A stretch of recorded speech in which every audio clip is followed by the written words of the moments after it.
വളരെ ഇമ്പോർട്ടന്റ് ആയിട്ടുള്ള ഒരു കാര്യം, ഡോക്കിൻസ് വർഷങ്ങളായിട്ട് പറയുന്ന കാര്യമാണ്. പക്ഷെ അതിന് മുന്നേ തന്നെ ശാസ്ത്രലോകം വിലയിരുത്തുന്ന കാര്യമാണ് ഈ മൈറ്റോകോൺട്രിയയിലായിട്ടുള്ള ഈവ് എന്ന് പറയുന്നത്.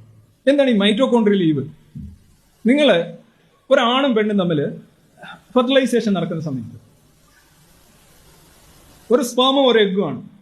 ആ എഗ്ഗ് എന്ന് പറയുന്നത് എന്താണ്? ഇത് വളരെ സോഷ്യലി റിലവന്റ് ആയിട്ടുള്ളൊരു കാര്യമുണ്ട്.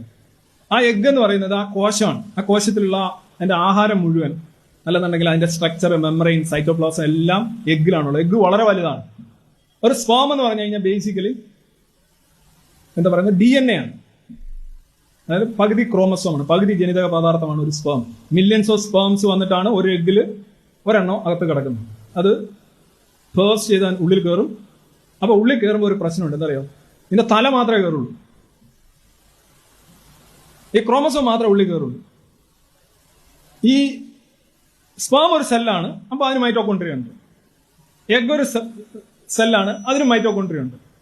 പക്ഷേ ഈ സങ്കലന സമയത്ത് ഒരു സ്പേം എഗ്ഗിലേക്ക് തുളച്ചു കയറുമ്പോൾ തല മാത്രമേ കയറൂ, ഇതിന്റെ വാലിനിപ്പുറമുള്ള സാധനം നശിച്ചു പുറത്തു കിടക്കും. അവിടെയാണ് ആ സ്പേമിന്റെ മൈറ്റോകോൺട്രിയ ഉള്ളത്. സ്പേമിന്റെ മൈറ്റോകോൺട്രിയ ഒരിക്കലും എഗ്ഗിനുള്ളിൽ പ്രവേശിക്കുന്നില്ല. അങ്ങനെ വരുമ്പോൾ എന്താ സംഭവിക്കുന്നത്? അങ്ങനെ വരുമ്പോ ആ എഗ്ഗിനുള്ളിൽ ഫെർട്ടിലൈസേഷൻ നടക്കുന്നു. ആ എഗ്ഗ് ഒരു കോശമായിട്ട് മാറുന്നു. കാര്യം 50% ക്രോമസോം സ്പേമിൽ നിന്ന് വന്നു, 50% ഇവിടെയുണ്ട്, കോശത്തിന്റെ എല്ലാ സംവിധാനവും ഇവിടെയുണ്ട്. അപ്പോ ഈ സ്പേമും എഗ്ഗൂടെ ചേർന്ന് സൈഗോട്ട് ആവുന്നു, സൈഗോട്ട് കുട്ടിയാവുന്നു. പക്ഷെ ഒരു പ്രശ്നം, ആ എഗ്ഗിന്റെ മൈറ്റോകോൺട്രിയ മാത്രമേ കുട്ടിക്ക് കിട്ടുന്നുള്ളൂ. മനസ്സിലായോ? എഗ്ഗ് ആരുടെയാ? അമ്മയുടെയാണ്.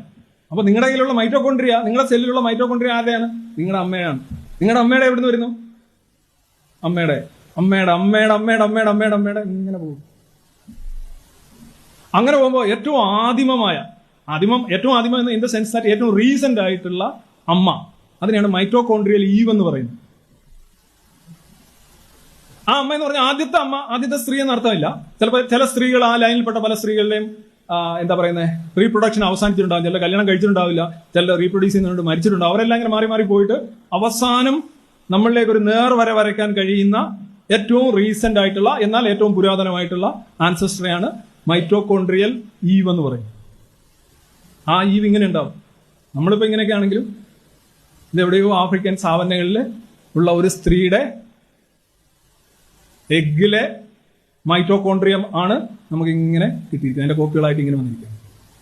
എത്ര മനോഹരമായ ഒരു സങ്കല്പമാണ് ഈ മൈറ്റോകോൺട്രിയ.